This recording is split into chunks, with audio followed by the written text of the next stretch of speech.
माया किसे कहते हैं? माया उसे कहते हैं जो नहीं है। माँ संस्कृत भाषा का शब्द है। माँ माने नहीं और या माने है। माया संस्कृत भाषा का शब्द है। माँ कहते हैं ना,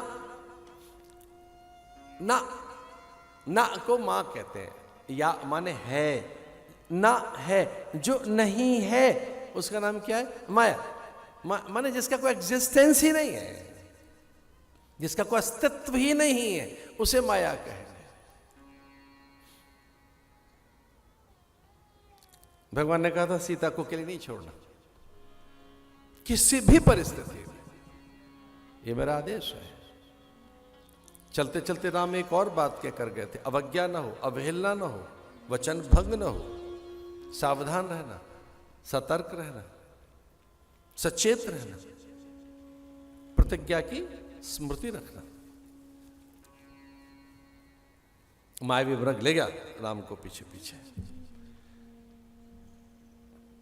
जो माया भगवान की सबको भटकाती है वो थोड़ा राम को भी भटका रही है। माया है ही ऐसी। माया महा ठगनी हम जाने। पंडित के पोथी बन बैठी, तीरथ में भई पानी, माया महा ठगनी हम जाने। ये माया।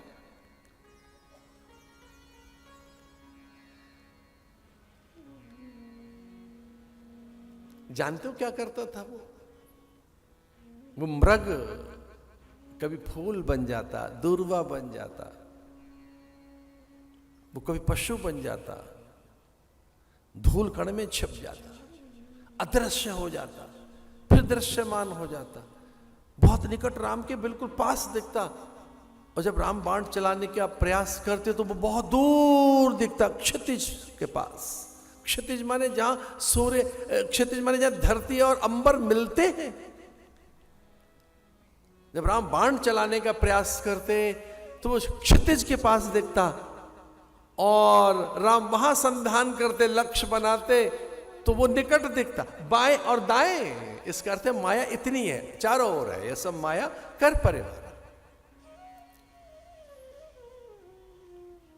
अब ये तय करना था मारीच को कि वो मृग बन के मरे या मारीच बनकर मरे। और जैसे प्रभु का बाण निकट आया, वो ये भी तो नहीं चाहता था कि भगवान थकित हो, श्रमित हो, श्रम के कारण अकारण श्वेत बिंदु उनके मस्तक पर बहे। वो हमारे स्वामी हैं तो राम को कष्ट भी क्यों दिया जाए। बहुत देर तक राम उसका पीछा करते रहे और जब लगा कि सच में प्रभु थक गए होंगे तब वो सामने खड़ा हो गया। और जैसे राम का बाण चला तब मायावी मृग से मुक्त होकर मारीच की छाती में धसा राम का बाण। राम का जो बाण था उसके वक्षस्थल में धसा, मृग में नहीं, मृग तो था ही नहीं। और वो फिर पुकारता है, क्या स्वर है मारीच के, हा लखन। ऐसे 3 बार, लखन, हा लखन। मैं कष्ट में हूं, वेदना में हूं, मैं विपत्ति में हूं, मैं बड़े संकट में हूं, मैं घिर गया, मेरे प्राणों की रक्षा कर। लक्ष्मण आ, मेरे प्राण बड़े संकट में, मैं विपत्ति में हूं, मेरे प्राणों पर भयानक संकट आया है, मेरी रक्षा करने लक्ष्मण दौड़।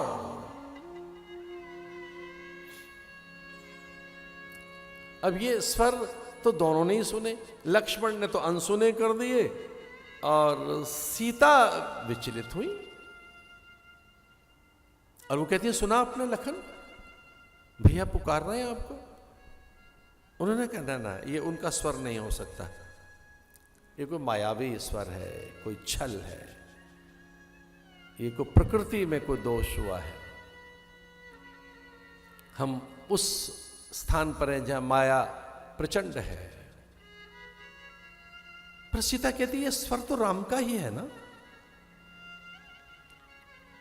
और इतना मायावी स्वर कि लखन को कहना पड़ा, हाँ मां, ये है तो राम का स्वर। इस तरह से राम बोल नहीं सकते। अविद्या कितनी प्रचंड है। माया के सामर्थ्य देखो कैसी है कि वो राम का स्वर निकाल रही है माया। राम लक्ष्मण दो भाई, संग नारी सुकुमारी सुहाई। कौन है वो? अरे क्या बात है, हमारे प्रभु का नाम ले रही है, सुपर्णखा, और लक्ष्मण का भी नाम ले रही है। तो हुआ क्या? रावण उठ के खड़ा हो गया कि प्रभु का पहली बार नाम कान में आया है। सोबाधाम रामस नामा, तिनकी संग नार एक श्याम। है कौन जिसने ये किया है? नाम राम लक्ष्मण दो भाई,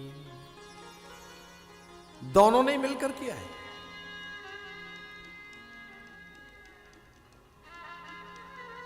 और एक नारी सुकुमारी, तो ऐसा कहते रावण खड़ा हो गया था। और मंदोदरी ने पहली बार अपने स्वामी के माथे पर श्वेत कण देखे थे, पहली बार।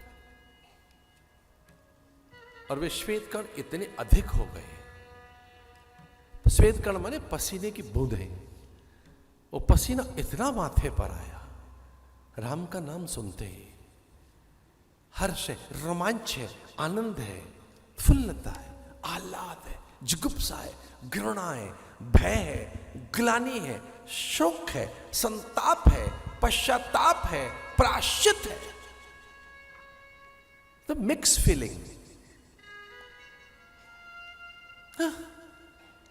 मैं कुछ कर नहीं पाया, मेरा अंत समय आ गया। अंत समय आ गया क्या मेरा? बस कुछ ही सांस से बची, अब जीवन सिमट गया। तो करना तो बहुत कुछ था। तामस तन साधन कछु नहीं, इस तमोगुण देह से, अहंकारी मन से मैं कुछ भी तो नहीं कर सका। ये रावण के पहले उद्गार हैं। हमें लगा थोड़ा रावण के पक्ष में खड़े हो जाए, फिर तो राम जी के साथ ही रहना है। इसका अर्थ है हर दुष्ट, निकृष्ट और भ्रष्ट और अधम से अधम व्यक्ति भी ये जानता है कि उससे भूल हो रही है, कोई उससे कुछ हो रहा है ऐसा जो उसे नहीं करना चाहिए। जानामि धर्मम न च मे प्रवृत्ति, दुर्योधन कहता था, जानामि धर्मम न च मे प्रवृत्ति, जानामि अधर्मम न च मे निवृत्ति। गुरुदेव, मैं जानता हूं कि मैं मूढ़ हूं, जट हूं, जड़ हूं, शठ हूं, दुष्ट हूं, पर मैं से मुक्त कहां हो पा रहा हूं अपनी इस दुष्ट प्रकृति से। मैं अपनी दुष्टता से मुक्त भी तो नहीं हो पाता। मैं अधर्म की ओर तो प्रवृत्त रहता हूं, न च मे निवृत्ति। और यह आपकी गलती है। आप कैसे हमारे गुरु हैं, उनको सिखाया धर्म और मुझे अधर्म। अब गुरुदेव कहने लगे ये मूढ़ है और मूढ़ को उपदेश नहीं देना चाहिए। जब भैया तू जानता है कि ये अधर्म है तो न च मे निवृत्ति, निवृत्त क्यों नहीं होता है? वो कहता है मुझे इतना अधिक सुख है, लोभ है, लोभ में मुझे सुख दिखाई देता है। इसे रावण ने ये स्वीकार किया कि भगवान के चरणों में प्रीति नहीं है। अंत हो गया, स्वेद कर्ण बहते हुए और उसके पादतल तक पहुंच चुके थे। मंदोदरी ने पहली बार अनुभव किया था कि उसके गात कंपित हैं, वो भ्रमित है, शंकित है, किंचित हर्षित है, सस्मित है, थोड़ा सी ग्लानि है, थोड़ा संताप है, थोड़ा रोमांच है, तनिक सा हर्ष है और थोड़ा सा विमर्श है। एक और भी चीज है उसके भीतर, विमर्श। विमर्श का अर्थ क्या है? सोच रहा है करना क्या चाहिए, अब क्या करना चाहिए। तो संताप भी है, प्रायश्चित है, लेकिन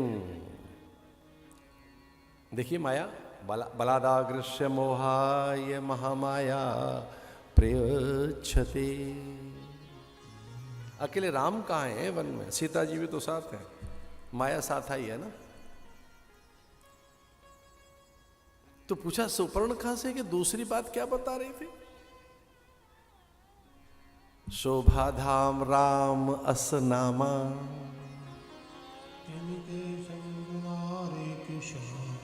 तिनके संग नारिक श्याम। दोबारा बताना क्या कहा? कि बड़ी कोमलांगी है, सुंदर है। और रामायण में आता है इतनी निर्लज्जा थी कि ये कहने लगी कि तेरे यहां कोई ऐसी है ही नहीं, और ये मंदोदरी उसके चरणों की धूल नहीं है।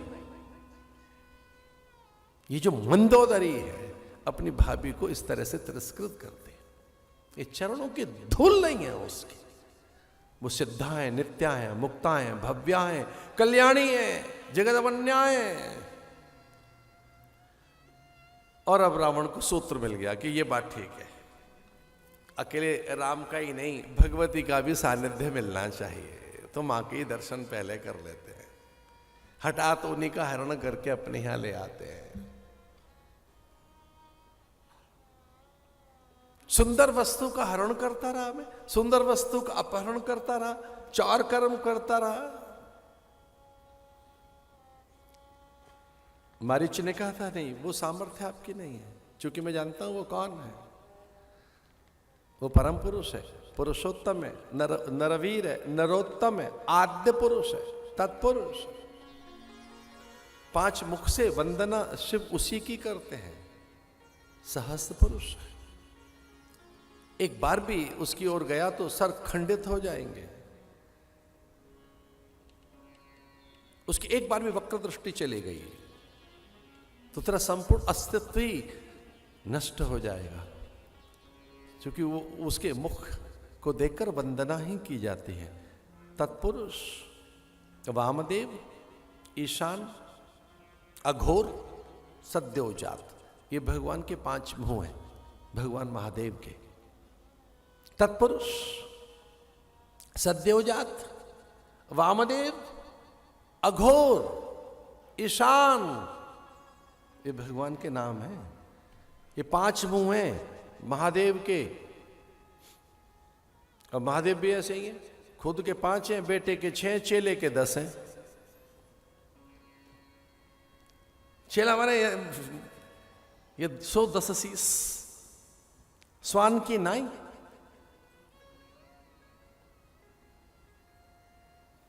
मारीच ने कहा बहुत भूल हो गई, और मैं तो अवज्ञा करूंगा आपकी, मुझे पता है मृत्यु देंगे आप। तो भगवान रावण ने कहा जब तुझे पता ही है कि अब तू मेरा भेद जान गया है, मैंने सीता का हरण करना है, और उस हरण में, अपहरण में तुझे अपने मायावी रूप से मुझे सहयोग करना है। तुझे भिन्न भिन्न रूप बनाने हैं, खग, मृग, पशु, पंछी। तू कभी मुनि बन जाना, और तो और मारीच को सूर्य बनना आता था, एक अलग से सूर्य बन जाना, चंद्र बन जाना, देव बन जाना, कभी सिंह बन सकता है तू।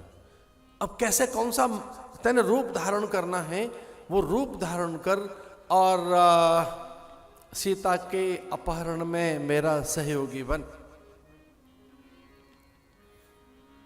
मारीच जानता था कि मैं मित्र हूं रावण का, मेरा वध नहीं करेगा। मित्र अवध्य होता है, मित्र का वध नहीं करना चाहिए।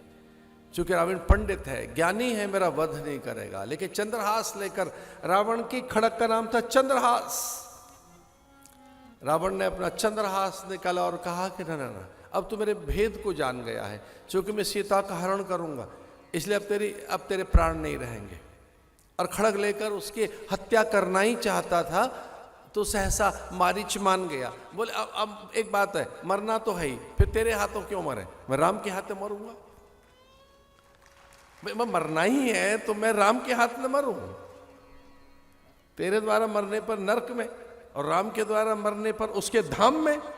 भैया मैंने तय कर लिया,